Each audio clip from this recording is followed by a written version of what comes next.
川普选调了后，伊的政府团队名单嘛受到大家关注。川普提名联邦众议员瓦尔兹做白宫的国家安全顾问。中国月底，瓦尔兹公开演讲的时阵，有讲到台湾伫咧先进晶片甲世界贸易的地位是真重要。另外，有专家认为讲，台海问题已经是全球的议题啊。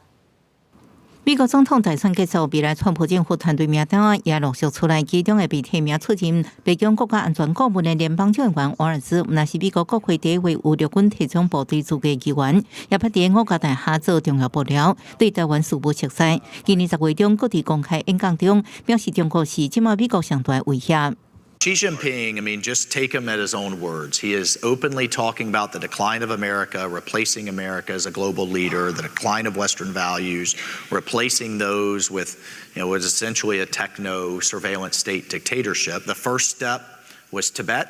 The next step was Hong Kong. The next step is Taiwan. 2021年，伊把访问台湾，嗰個係時陣總統蔡英文喺後來見面被外界看作是優待派。